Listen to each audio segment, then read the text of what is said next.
But the best thing about New York City is K-N-I-C-K. Everybody say go New York, go New York, go! go New York, go New York, go!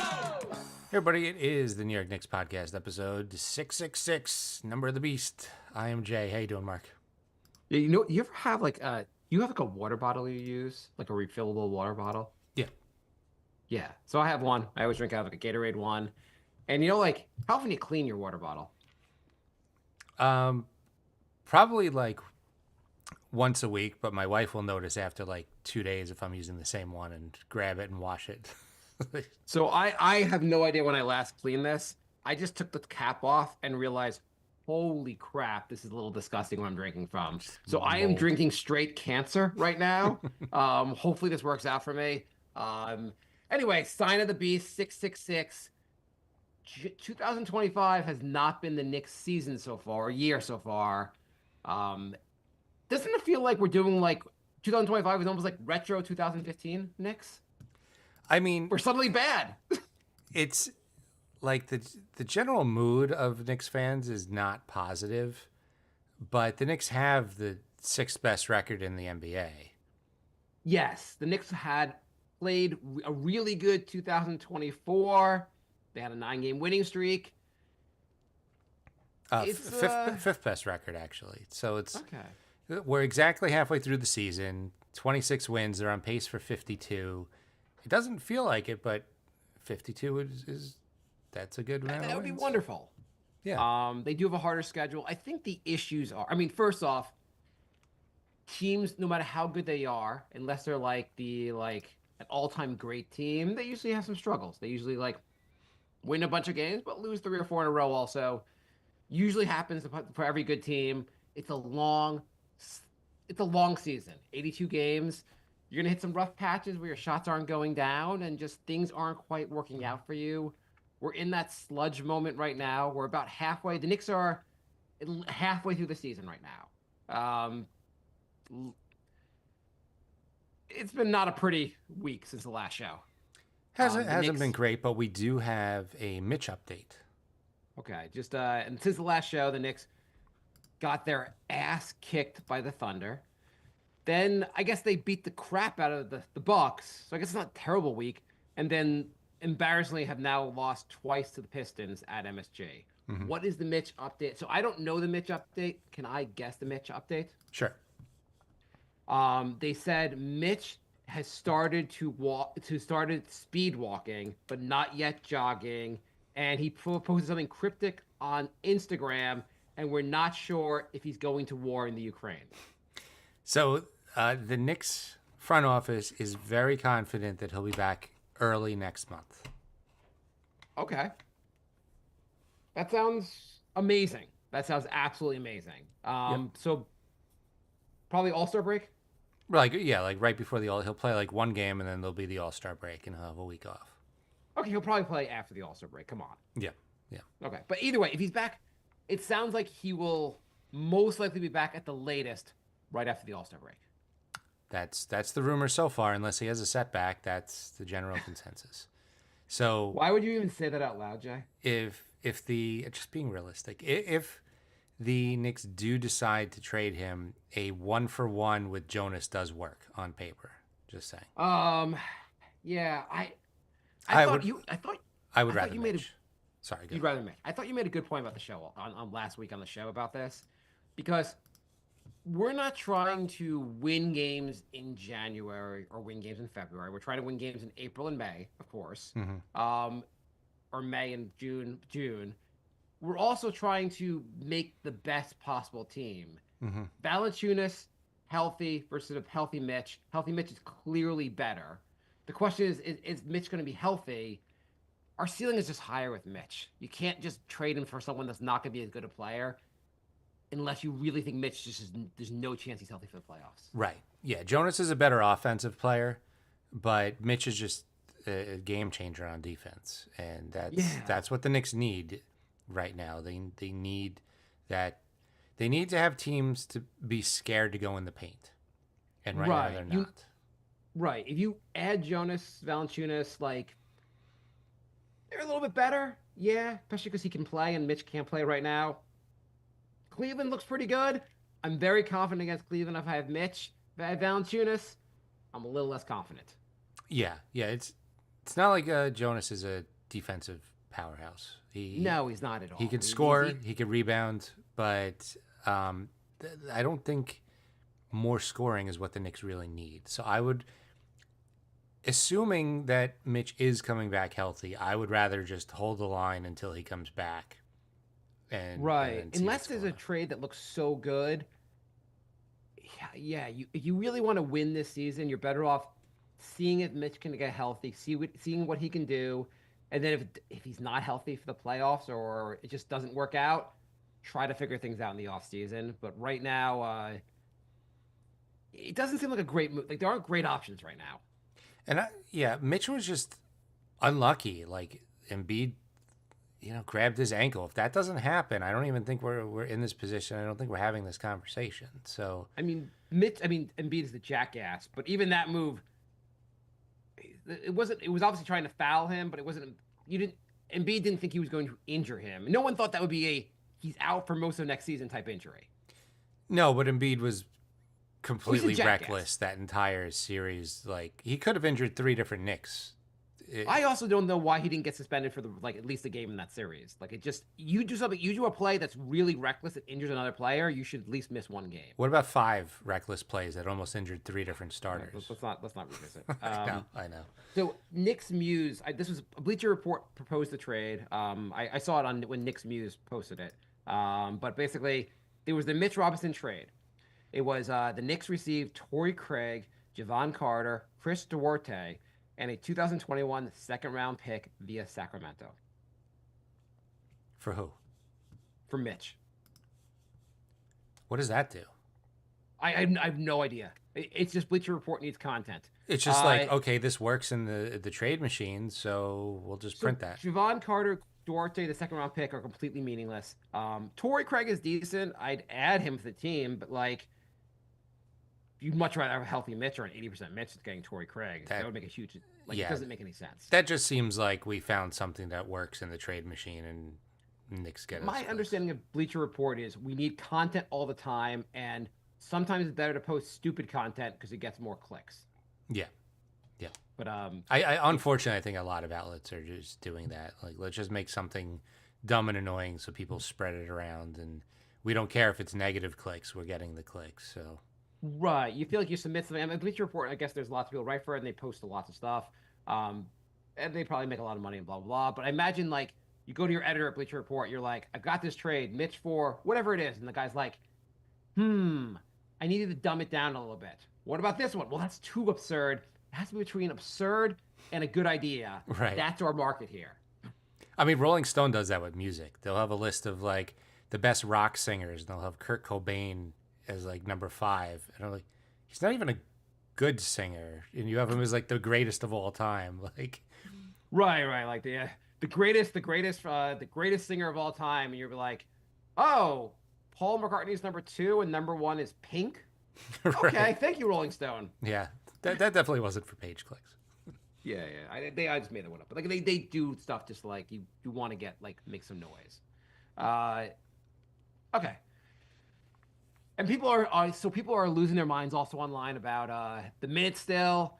Jay made a point. Someone posted that the Knicks are their starting 5 are in 5 of the 10 most minutes played in the NBA this season. And Jay's response was, well, that's good. The Knicks are one of the most healthy teams in the league. And someone responded, how do you know that? He's like, well, they're available to play the most minutes, so seems like that's working.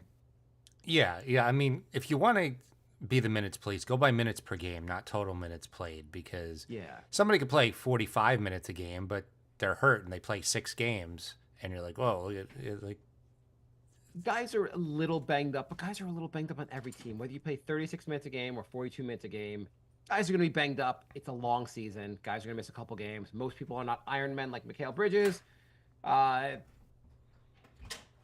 I mean, there's maybe a certain logic to the mix.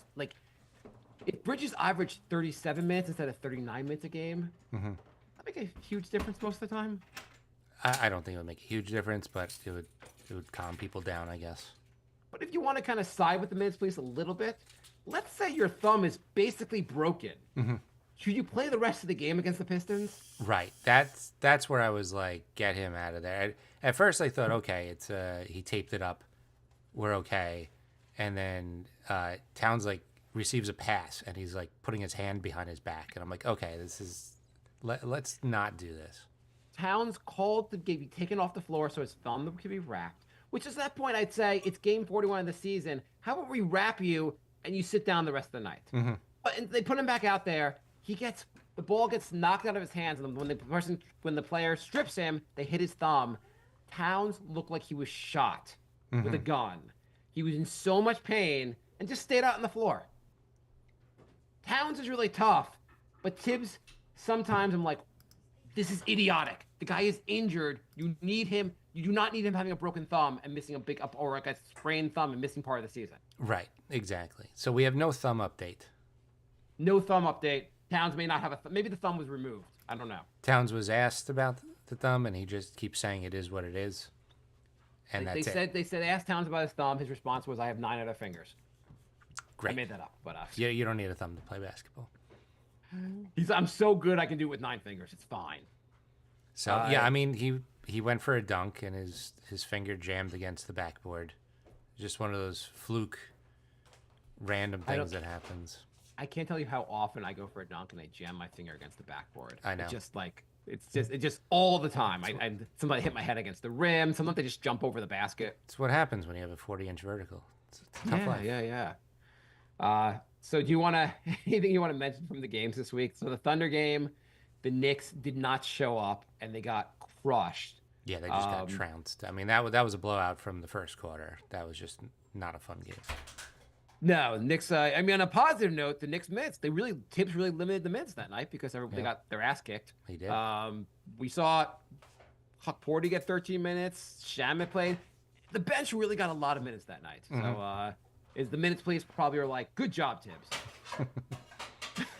Anything you want to add from that game? I mean, the Knicks No, just there's got nothing to say outclassed. about that game. They got outplayed from the opening tip, and we went in thinking, oh, the last game was close, so maybe this will be the revenge game. Got home court, and it was just a no-show. It happens. Like, every team gets blown out once in a while. The Cavs got blown out last By the way, do you game. know who's they said like taught Steph Curry how to shoot threes? I don't know if you saw this. Isaiah Joe, who's 8 for 11. What the hell? How does Isaiah Joe, who came into the game as like a middling 3-point shooter, shoot lights out against them? So, I was thinking, if you took like the second best 3-point shooter on an opposing team that's playing the Knicks and just bet the over on them, could you be a billionaire by the end of the season? Make it the fourth best 3-point shooter, and I'm in. Okay, I'm gonna try this for the rest of the season, and I'm gonna see what happens. By the end of the season, Jay will buy TikTok. Right, exactly. Thunder looks pretty good. They're clearly on another level than the Knicks right now. Hopefully the Knicks will get there. Again, it's not game 41. It's how good you are on day 1 of the playoffs. So we're halfway there. We gotta get better. This is Then the part... opposite happened against the Bucks. The Bucks, who are still a very good team, they're just not quite a title team yet anymore. Knicks beat the crap out of them. What do you want to say about that game, Jay? I mean, it was nice to have a win like that after get the taste of the Thunder game out of our mouths. So it was good to see that. Plus, just not a huge fan of the Bucks, so I like seeing the Knicks beat teams like that. I spend a lot of time on Knicks Twitter. I don't spend a lot of time on Bucks Twitter. Do you think there's a single Bucks fan alive that argues that the Dame Lillard trade was a good idea? I can't imagine. Does anyone defend that trade? It's great we don't have Drew Holiday. This is working out well. 2 years from now, he's going to be making $58 million. Holy Yeah, there's 2 more years after this season. I think every 4 years, I think a great thing with the NBA would be the amnesty. Like they had the amnesty many years ago. Every 4 years, you should get one amnesty. And the amnesty, for those that don't remember, was you were allowed to basically release a player. You had to pay them out their contract, but the contract wouldn't count against the cap. Right. So like, you have $58 million from Dame Lillard. You could bite the bullet and just pay him the $58 million, but then not have the money cap and get the cap, and you could basically now sign players with that cap money. They need to do something like that just to because all these teams have these ridiculous contracts. I don't really care about helping the Bucks, but it is ridiculous so many players have these absurd contracts that are like Dame getting $58 million at this age is absurd. I mean, it's also just like with the new CBA, your team is just screwed now. Like that's it. Like Right. maybe not as much Dame, but like the Suns with Beal, like they're just screwed. Right. Like so let's say Towns, God forbid, like suffers a career-ending injury. Or not career-ending, because he got to retire. Like an injury where he becomes Zion Williams, where he can never get on the court. Then you're like, well, $50 million is just dead cap space, more or less. So Amari, Yeah, Amari. Or what Zion Williamson is right now. or what Embiid is right now, Or Embiid is right. He plays sometimes, but once in a while. So they have By the way, Paul I forgot if I George said- playing backup center for, because Drummond got hurt, so they have Paul George playing backup center for Embiid, and Paul George says he's bored playing center. So I'm glad he's not being a team player. Also, I love everything that's going on with Philly right now. that and the Jimmy Butler stuff are pretty funny. So Butler, so this is according to a source that he said that he was not, he had frustrations over other contenders being more aggressive, and they got players like Thomas Bryant and Josh Richardson, and he said it left him with the feeling that he had to do the impossible again. What did he do that was impossible? Because he has 0 rings, He right? got the Heat to the finals twice. Okay. Well, Yeah, I I mean, mean, that that's doesn't seem pretty good. impossible to me. No, but I would say both years he wasn't exactly favored. I don't know. I mean, he's a very good player. I mean, I guess were you like, oh my God, Jimmy Butler like did the impossible? Yes, yes, that word probably was a bit of an exaggeration, Jay. Guys, just say that crap though. I mean, I think he really believes it. I did the impossible. You cured cancer, even better. You got to the finals. Yeah, whatever. I get also though you're a very competitive person, hyper competitive, and you're like, I'm doing all I can, in like at least you believe that, and you're like, well, they're not building a team around me that's very good, so I'm mad at the organization. Yeah, yeah. I mean, Uh, okay, but like, I don't know. What the hell do you want? Like, you take in like 50, 60 million. Like, it's hard to build a team when you're taking 40% of the cap. Not that I care. Screw the Heat. But like, these guys take so much money, and then they're like, why didn't you add so many good players? Even though I'm taking most of the cap. Butler apparently told Pat Riley that he will not sign a new deal in Miami and that he intends to use his $52 million player option in the 25-26 season as a trade maneuver. You can't, like, if Butler could just say, I'm done with your team this offseason, like, come the end of the season, I'm done, I'll just go sign as a free agent elsewhere. No, he's still going to try to make Miami trade him. Okay. Well, I don't know. For what? I think one team should. I just really want one team to say, like Pat Riley, like just go like, hey, next season we're not winning it anyway.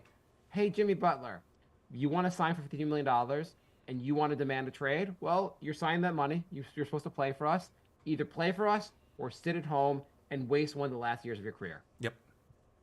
That's So exactly what I would teams do. have to start doing that just to push back on the players' insanity. Yeah. Yeah. So, in Knicks news also. Okay, so anyway, they beat the crap out of the Bucks, and then they lost embarrassingly to the Pistons. I mean, everyone's mad that there was a screen. They called an offensive foul on Karl Anthony Towns for a screen. That was kind of a very questionable call to make at the end of the game. And then in the following play, Cade Cunningham pushed off his defender, pushed off, I think, on Josh Hart. Not called. That was totally fine. Well, you didn't read the NBA rules carefully enough. So it's on page 97 of the NBA rules. It says that moving screens are only called in the final 2 minutes and only against the Knicks. It's in very fine print. It was such a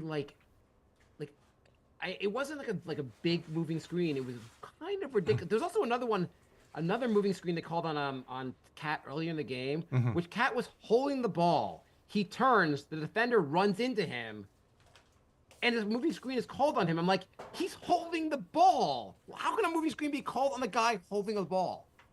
I feel like I can also make money if I just bet based on who the refs are in the game, because that was a Scott Foster masterpiece. That I cannot. And the Knicks should have just beaten Pistons, and it's embarrassing they lost to them. But I was like, it's not embarrassing. I mean, the Pistons are they're not the team, Pistons of before. No, they're not the Pistons of last year, the year before.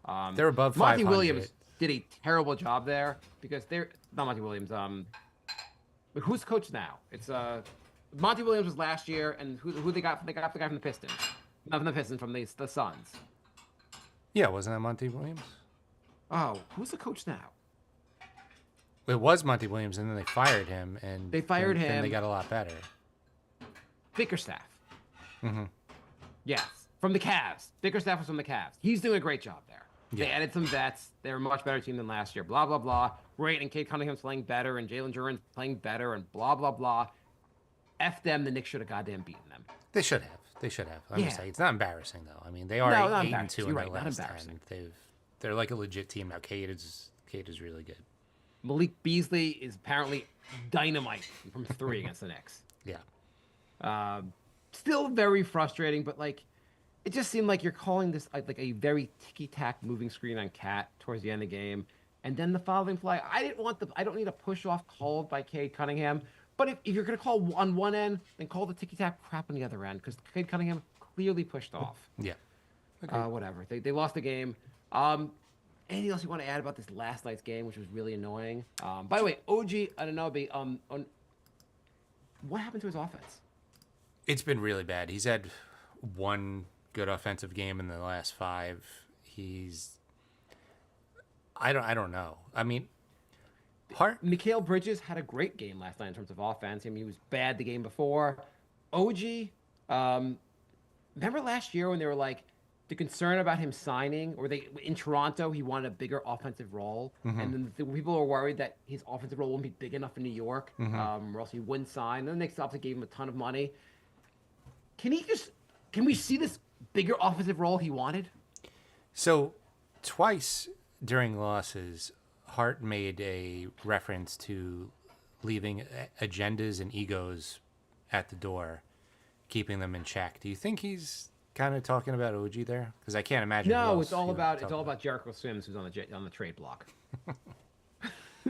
I don't know. The Knicks were really great with OG last year, and there's been times of the year they've been really great. His defense is usually there every night. Do you think it's an ego issue? I don't know what Josh Hart's referring to. What do you think he's referring? You think it's OG? I can't imagine who else. I mean, I don't know. I mean, Town seems all bought in. I really doubt it's Brunson. We don't see on the floor any of this, though. We don't see anyone looking like it's their egos getting in the way. There's no one that seems selfish on the floor. No, I'm just wondering if he's getting a little pouty and not being as aggressive on offense because he's not happy. I don't know. No, it doesn't seem like seems like he's missing shots more than anything. I mean, I hope it's nothing, and I hope he was just putting out sound bites and whatever. I mean, Josh Hart still, at least once or twice a game, he passes. He just doesn't take a shot when he's supposed to, and it's very frustrating. Also, I mean, they seem like a fairly close team. It's just the 3-point defense has been. They just don't seem to. Well, there was a stat actually. So this was from a couple games ago. So I'm not sure what number they are now. But do you think of the 30 teams in the NBA, where do the Knicks rank in allowing open 3-pointers? first. So this is, I guess, 3-pointers with no one within 5 feet of them. First. Where are the Knicks It's first as in the least, or 30th as in the worst. Where do you think the Knicks rank? They are the worst. They do it the most. So like, you think they're the 30th like best team at allowing? Do you think they allow the most open 3-pointers Yes. in the league? Yes. So as of a couple games ago, the Knicks were 5th in the NBA in allowing the fewest open threes in the NBA. That doesn't seem right. Does that seem crazy? That doesn't seem right at all. A lot of statistics at the end of the season, a lot of things will balance out basically. It seems absolutely crazy because you think basically the Knicks are just doing a terrible job with 3-point defense, and a lot of times they are. I wonder how they're counting that though, because there's a lot of times where a guy's wide open and somebody will close out, has no chance of affecting the shot or blocking it, and by the time the shot gets off, there's a guy sort of close, but it doesn't. Are they counting that? I didn't see the actual stat. I saw someone commenting on this. I think it was and someone else back. I think it's true. Where do you think the Knicks rank in 3-point percentage? Like other teams, 3-point. Let me find this. Other teams' 3-point percentage. Where do they in defensive on defense against 3-point shooting? I'm gonna say 23rd. Okay, so probably would have been helpful if I had this already pulled up. Probably. Correct? Yes. Yeah, I would agree. I would agree with that. Yes. Okay, opponents. There we go. Okay, so the Knicks currently, I didn't look this up ahead of time, but opponents' 3-point shooting percentage. Currently, OKC is number 1 at 32%, and the Knicks are garbage at 37%. They are giving up a lot of, maybe they're giving up less open threes, but teams just making the threes against them. They're one of the worst. And where do you think the Knicks rank in 3-point attempts? And again, like, there are a lot of covered. There are 3-pointers that are counted as covered, and the Knicks are giving them up anyway. Where do you think the Knicks are in that? I'd say somewhere in the middle. They're 7th. Yeah. 36.5 3-pointers attempted. So they're actually like one of the better teams in giving up 3-pointers attempted. Maybe that also goes along with the fact that they are giving up less open threes than a lot of other teams. Right. Interesting. Yeah, I mean, sometimes the stats just don't bear out what you're seeing. It also kind of like one thing that it's like, yeah, OKC shot the lights out and like Isaiah Joe made them look silly, but then the Knicks beat the crap out of the Bucks. So they have a lot of games where they beat the crap out of a team, and that also helps affect like that skew. Like, it's almost like you almost kind of want to see these stats in losses versus wins. Right.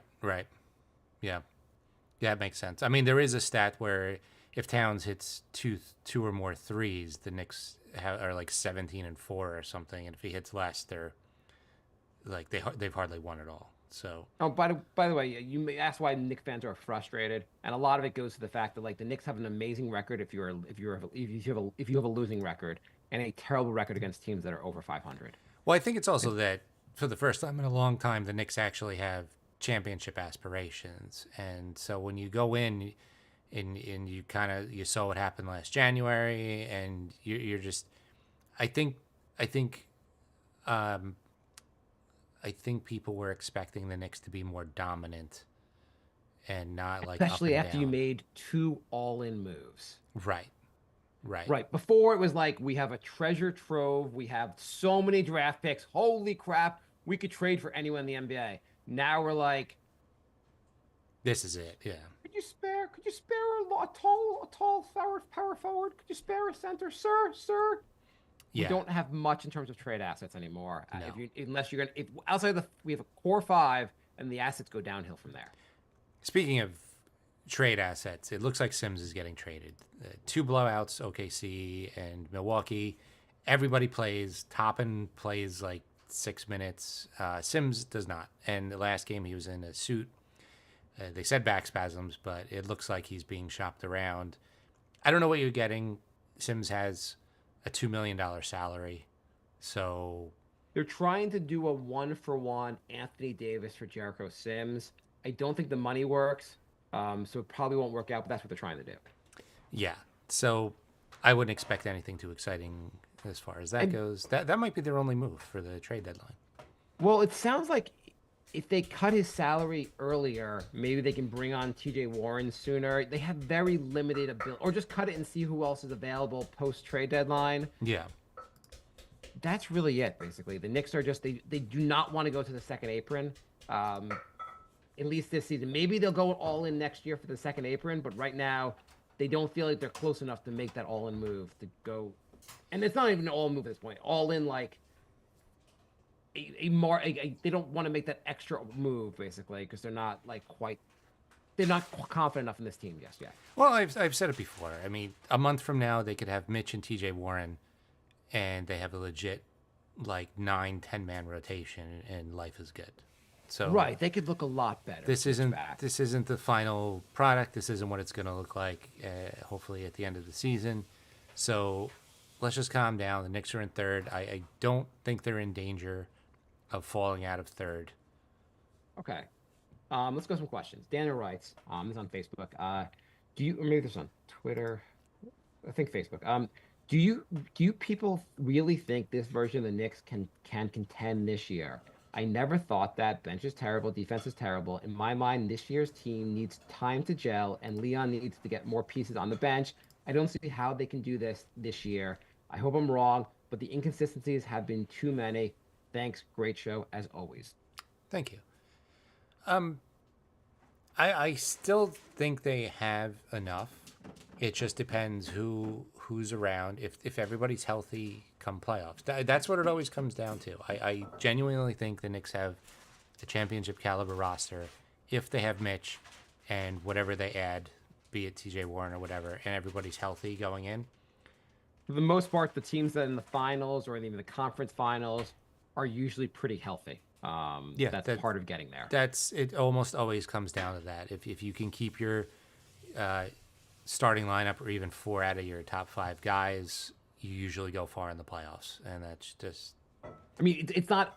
doesn't make you go far, but it's a precursor. They're almost a requirement to go far in the playoffs.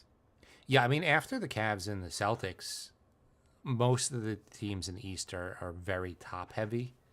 So yeah, I mean the Cavs and the Celtics are the only two teams where you're like, these are. I mean, it's unfortunate that the Cavs, because I just don't like them, but I don't like the Celtics either. But either way, those teams are head and shoulders above everyone else right now. Everyone else is very beatable by the Knicks. Yeah. Knicks are probably the third best team right now, and everyone's also like, no team outside of those two can. Even those two, I feel like you lose Donovan Mitchell, Cleveland's not winning it. You lose Tatum or you lose Brown, Boston's probably not winning either. Right. Or even just their big men. I mean, they're relying on Porzingis and Horford, and they got lucky last year. And depending on that for a second straight year, I don't know. We'll see what happens. Either way, so I also feel like the team, like I'd love them to win this season. It's probably a 3-year window with this team, maybe 4, with guys still in their prime. Everyone's like 28, 29, 30. You have a 3-year window. Get as far as you can this year. Tweak it in the summer. Get as far as you can next year. Tweak it in the summer. In these 3 years, hopefully we'll win a title. That would be goddamn amazing. But that's really what the goal has to be. Just win the title within the next 3 years. Yeah. Carlo writes, when Mitch comes back eventually, how much of an impact do you think it will make? Because this team needs help.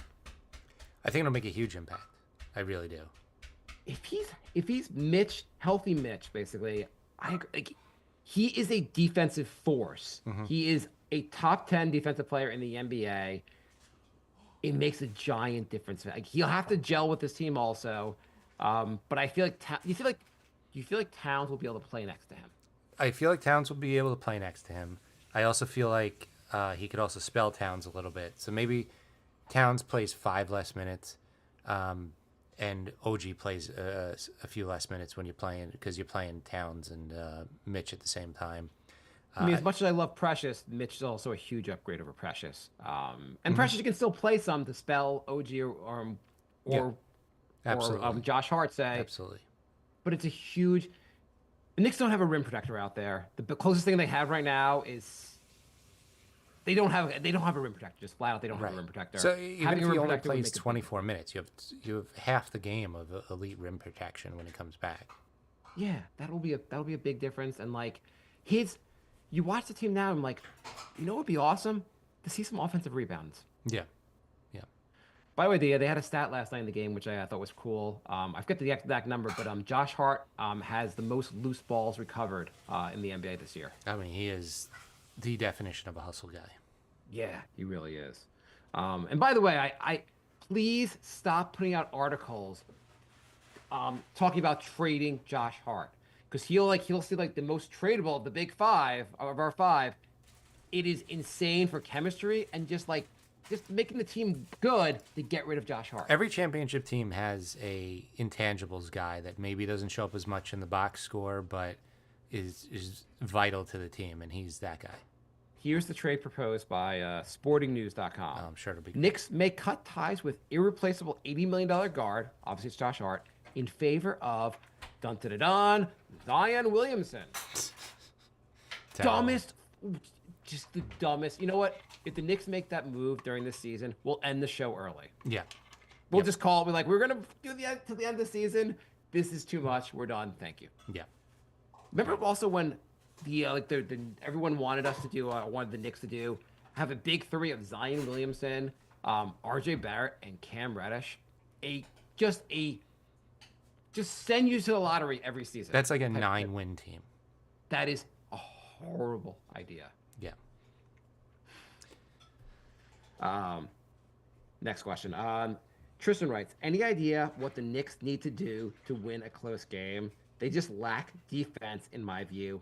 Love your work, guys, and you'll be missed next season. So the Knicks last night, one of the problems was they could not shut down Cade Cunningham. He just kept scoring at will. Josh Hart also probably closed out on Tim Hardaway and left Malik Beasley open to hit a three. But the biggest problem was not being able to stop Cade Cunningham. Cade is just a very, very good offensive player. Just like you can't stop, a lot of teams can't stop Brunson. It seems like a lot of teams can't stop Cade Cunningham. Yeah, he's big too. It's not just that he's just fast and athletic. He's like a big dude. But you know what would be? I kind of have figured out what would be really helpful for stopping guys on defense towards the end of games. Having a huge rim protector. Yeah, having Mitch back, that would make a big difference. Agreed. Yeah. Is there on Twitter, and somehow I got cut off the name of this person, sorry, but is there a third Toppin brother we can sign who would get minutes?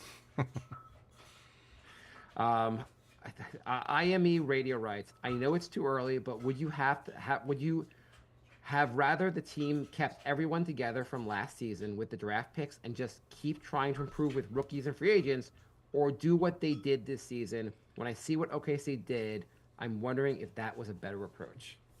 I'm still going to go with do what they did, because I just feel like windows close so quickly. I mean, look at Milwaukee, look at Denver, and you just never know. And you got Brunson in his prime. You just let's go all in, because you just never know. I mean, also OKC, if you look what they did, they have a very deep team, but a lot of it also is like, what they draft SJ number 9. They got lucky. Turns out to be one of the best players in the NBA. And Williams. They drafted Jalen Williams number 11. Turns out to be he's going to be a future All-Star. And then they got lucky. Basically, end up getting the number 2 or number 1 pick in the draft and getting Chet Williams. Chet Holmgren. I mean, yeah, that's great for them, but that formula doesn't necessarily work for most teams. Yeah, they got very lucky in the draft too. So or just smart, but. Yeah, that's banking on that happening is not rare. ESPN did it's off-season baseball, and because off-season baseball, there's not much to write about, and ESPN had a little fun article, basically, what would teams look like if Major League Baseball teams were not allowed to make trades. So whoever you drafted or signed, you're just stuck with that player. How good would each team be? And they had it for the Mets. They had the team basically slightly better, they thought, than the current team and whatever. But what would the Knicks look like if you were not allowed to make trades in the NBA? Once you drafted a player or signed him in free agency, there's no free agency. Players, once you're on a team, that's it. How would the Knicks look? I mean, their team would be like what? Frank and Obi, IQ. It'd be so let's see who Knox. you'd have. You'd have our point guard would be Frank, right? I mean, it would probably be Deuce. Deuce is better than Frank. Right. Okay, our shooting guard would be RJ. Mm-hmm. Our 3 would be Knox. Knox or Grimes. Grimes, sorry. 3 would be Grimes. Our 4 would be we'd Mitch at center. We'd have I guess Obi would be our power forward. So so basically look at the current team, and for this fun game, you have a lineup of McBride. I would go RJ. IQ. I would go McBride. Oh, IQ, yes, IQ you're RJ. I mean, IQ, it's not RJ. a terrible lineup, but According to the Raptors, the Raptors are doing it right now. It's not working out that well. true. But, True. but yeah, IQ, RJ, Obi, Mitch. Then who was the guy I missed? Oh, and Grimes. It'd be a fun young team, not going anywhere. Yeah. So to do what OKC did, basically more than anything, you have to be really good at drafting. The Knicks just haven't been really good at drafting. Correct. They're good at drafting at the margins, role players. They haven't drafted an SGA level player. Correct. Which I need to pause for a second. Sure. Okay.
No, actually.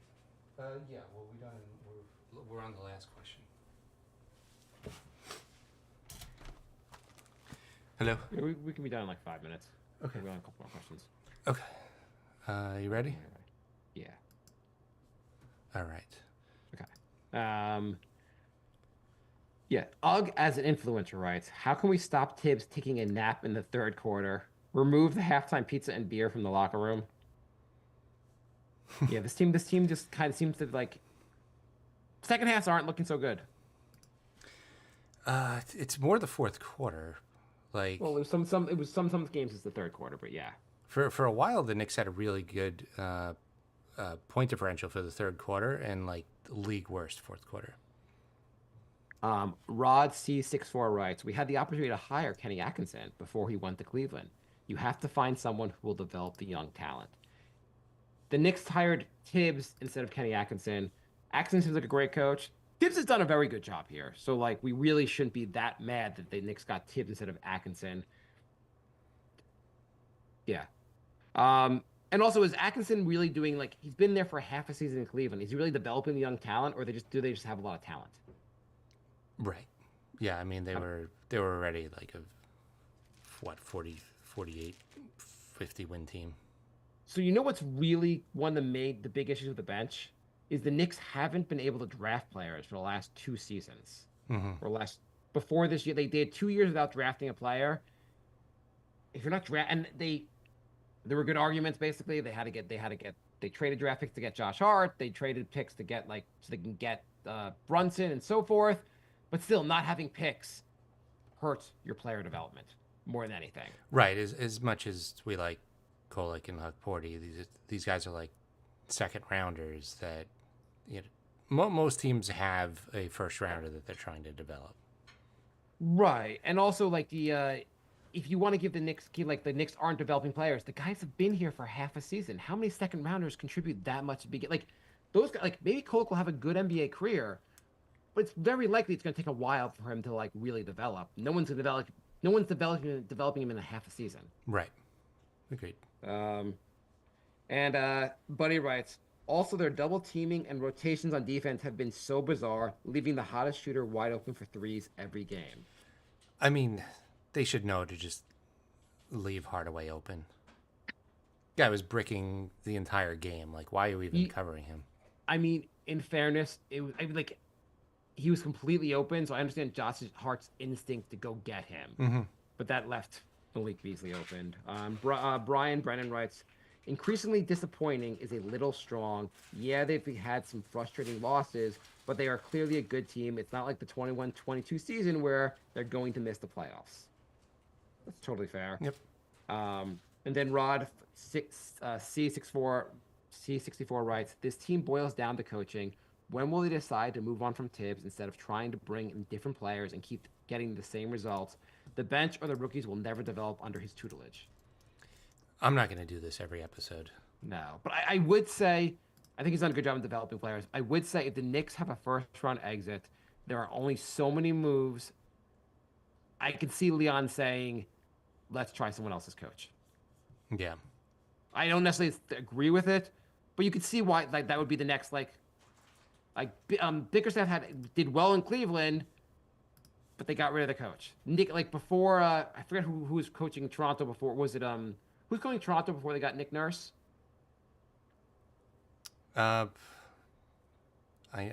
got his face right there. Basically, teams are always trying to. Sometimes a coach has been there for a few years, and then you just try to It's just like making it a trading Randall for Towns. Sometimes you just make moves to see will that get us to the next level?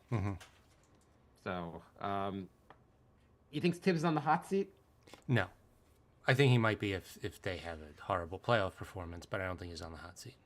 I think if they don't get to the second round, I think Tibbs might be done. Yeah. Outside of major injuries leading to that. Well, yeah, because then that means they lost to a absolutely inferior team.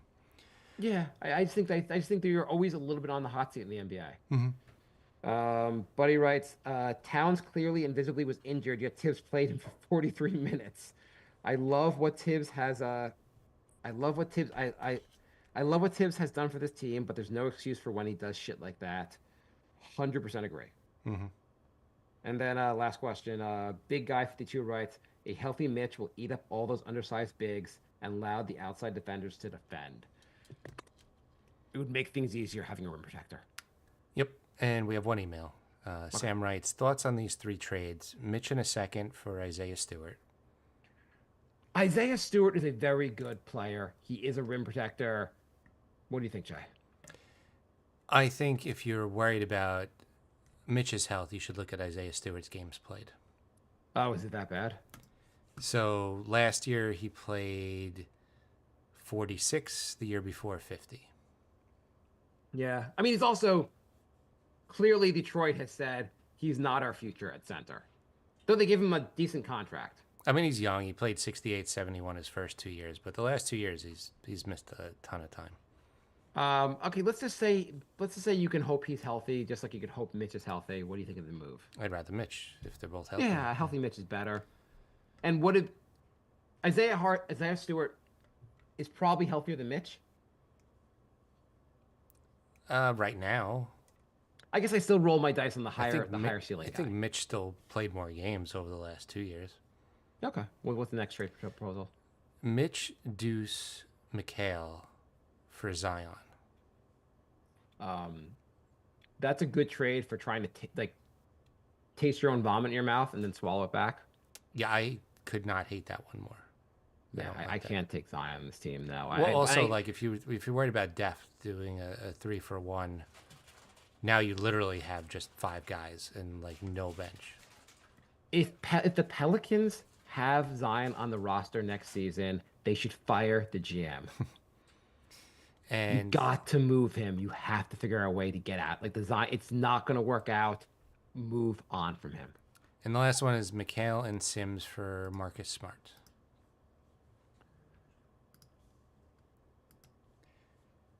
To I don't know, me, what do you- Smart It's is smart. It's smart. What's Smart doing this year? Uh, He was out. He was injured most of last year, right? yeah. He's on Memphis. He's played 18 games, so he's already missed like a dozen. He's playing like 21 minutes a game. I mean, Memphis is a good team, but I don't know if I really want to add Marcus Smart. Also, just takes a lot of stupid ass shots. Well, you'd also be trading a guy who never misses a game for another guy who misses a ton of games. Yeah, this is just a stupid trade. Why would you do that? Well, I mean, you could say playoff experience, and Why are people so out on Bridges this early? I don't know. But I mean, Smart played 20 games last season, 61 the year before. He's already 30. I would take Bridges over Smart any day. Like it seems like an idiotic trade to make. Yeah, I mean, I don't know. I guess Sam's more down on Bridges than we are. I would not do these trades. If I'm trading Bridges, I want someone else who's at least near all-star level player, or maybe all-star level player. I want someone who's really good, Yeah. not a guy who's like not even a starter for Memphis.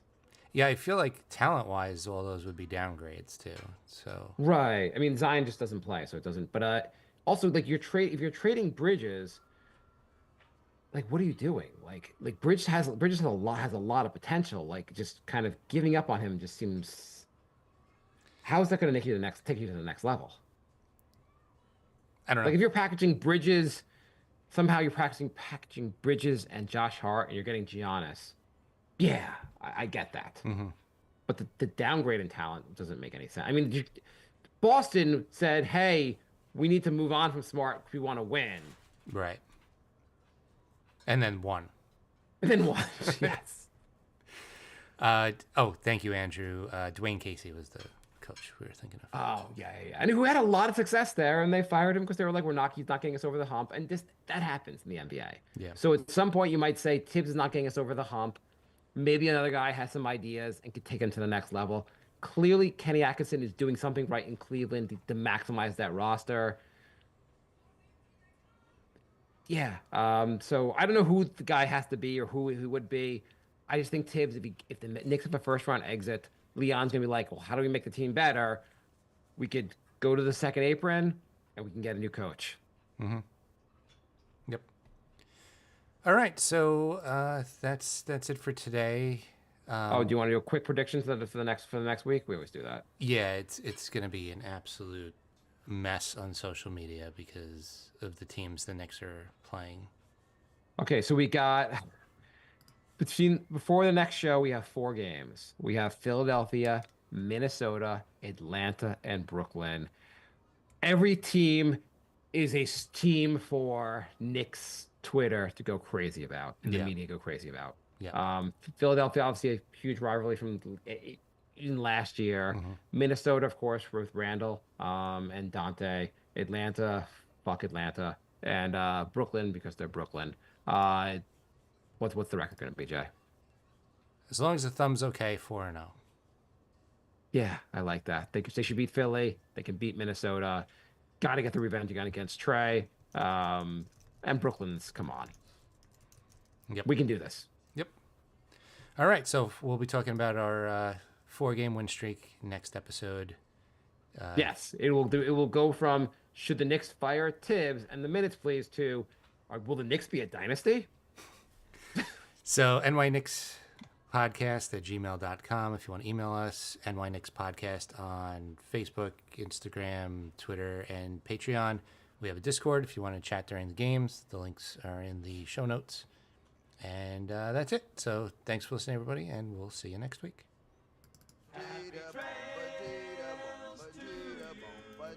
Goodbye, everybody. It's over. Goodbye. It's time to go. This is the end. Say goodbye. I'm gonna leave you. It's the end. Goodbye. Goodbye. Just leave me alone. Feels so good to say goodbye. I'm sick and tired and I'm saying goodbye. Goodbye, girl. Goodbye, goodbye, goodbye. Everybody. All right.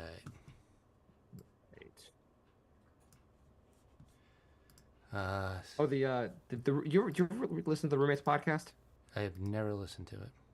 Oh, you should listen to it. I mean, I actually don't listen to it regularly anymore, but they have some annoying things about the podcast. Like they sometimes the volume is terrible on like half of them, and they just have so many commercials. It gets crazy. It gets really annoying. But they've started releasing like smaller segments, and so they had a 12-minute segment basically of just Jalen and Josh talking about like the other day from them just to the losing streak. It was interesting. And when they talk, when hearing them talk about the team and what they're doing now it's flat out interesting. It's just like the show itself is like hit or miss. Yeah. It's also not even that. It's so much crap to listen to. Yeah. There's just too much stuff out there. By the way, if Ryan Long ever comes to New York City to do stand up, we should go. Yeah. I've been listening to I've been like obsessing on his stand up lately. I mean, it's just the same like 3 or 4 like specials, but they're freaking hilarious. Yeah. I was really impressed with his stuff. Yeah, I've been looking at the stuff on TikTok. It's pretty funny stuff. He's my new favorite favorite new comic, even though he's not a new comic. Yeah, it's funny. By the time you hear about somebody, they've been around for like 12 years. Yeah, he's been around. I kept always seeing his stuff on TikTok a little bit. Then I saw he had a comedy special. I'm like, oh, let me check it out. I'm like, oh, guy's actually brilliant. His stuff's hilarious. Yeah. Oh, he has 4 specials. He's been around for a long time. Like, doesn't he have his own show at this point? Well, he has his own podcast, but who doesn't? Yeah, hopefully the podcast does well. Did you ever listen to his podcast? No. Everyone has a podcast. You can't listen to everybody. Like everybody has a podcast. There's so much stuff out there.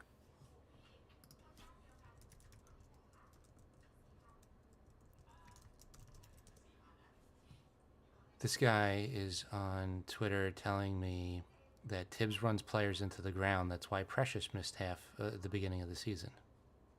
He ran him into the ground during preseason. Yeah. These people are really smart. I mean, there really is just like, can people just go like, I have an agenda. I'm just going to go with the agenda. Okay, cool. Yeah. I mean, some things are indefensible, like playing Cat like 43 minutes when he clearly has a sprained thumb. Like, I don't know if it's broken. It's probably not broken, but he has a sprained thumb. There's no question. Yeah. Well, I think we would have known. If it was broken, we would have had news already. But I bet he missed a game or 2. Yeah. But the thing is, he probably would have missed. The only counter argument is that once it's sprained, they're like, well, he's probably going to miss the next few games anyway. So, but he could probably play the rest of this game either way. So tonight, the Sixers are not playing Maxey, George, Martin, Embiid, What Drummond. the fuck? You know they're all coming back for tomorrow. You know that. Yes, absolutely. What the? Why does every Also, how do you? team, like The NBA just has to be like, you can't fucking sit guys like this. so this is who is not playing for Philly today. Embiid, Maxey, George, Martin, Drummond, McCain, Lowry, Well, McCain's injured. yeah, but still. And KJ Martin. I mean, I also feel like the idea of being the 1 or 2 seed to make the final. Usually, the 1 or 2 seed just are the best teams, but like, if Boston was the 7th seed, they'd probably still make the finals. That's a lot of injuries. Tibbs really shouldn't run those guys into the ground. I mean, it's just all Tibbs' fault. Yeah. I've heard that. Did you know Tibbs on like for a side hustle? He's Zion's trainer.